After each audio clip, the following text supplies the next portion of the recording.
السلام علیکم معزز سامعین، امید ہے کہ آپ سب خیریت سے ہوں گے اور ہماری پچھلی ویڈیو سے بہت کچھ سیکھ رہے ہوں گے۔ تو آج ہم آپ کو سورۃ فاتحہ کی تفسیر بتائیں گے۔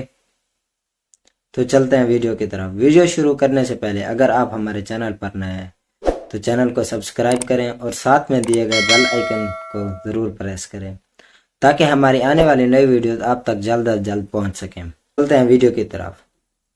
اس سورت کا نام سورۃ فاتحہ ہے۔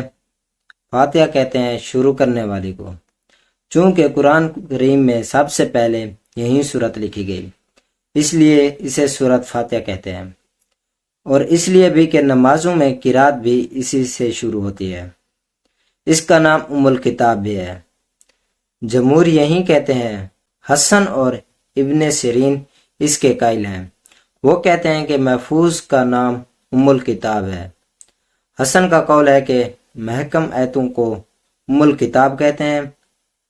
ترمذی کی ایک صحیح حدیث میں ہے کہ رسول اللہ صلی اللہ علیہ وآلہ وصحبہ وسلم نے فرمایا، الحمدللہ رب العالمین، پوری سورت تک یہی سورت ام القرآن ہے اور ام الکتاب ہے اور سبھی مثانی ہے اور قرآن عظیم ہے۔ اس سورت کا نام سورت الحمد اور سورت الصلوات بھی ہے۔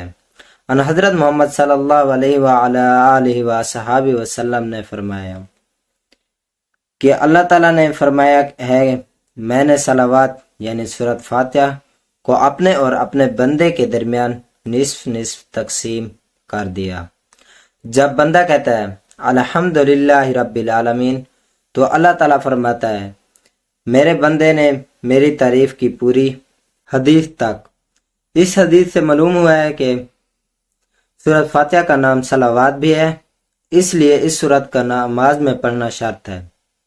اس سورت کا نام سورۃ الشفاء بھی ہے۔ حضرت ابو سعید سے روایت ہے کہ سورۃ فاتحہ ہر زہر کی شفا ہے، اور اس کا نام سورۃ الرقیہ بھی ہے۔ امید ہے کہ آپ کو ہماری یہ ویڈیو پسند آئی ہوگی، اور اگر آپ بھی سورۃ فاتحہ کے بارے میں کچھ معلومات رکھتے ہیں تو ہمارے ساتھ ضرور شیئر کریں تاکہ ہم بھی اس سے آگاہ ہو سکیں۔ ہماری ہر ویڈیو کو فیڈ بیک ضرور دیا کریں، ہم آپ کی رائے کی منتظر رہتے ہیں اور ہماری اس سے حوصلہ افزائی ہوتی ہے، اور ہم آپ تک مزید معلومات پیش کرتے رہیں۔ تو ملتے ہیں اگلی ویڈیو میں، تب تک کے لیے اللہ حافظ۔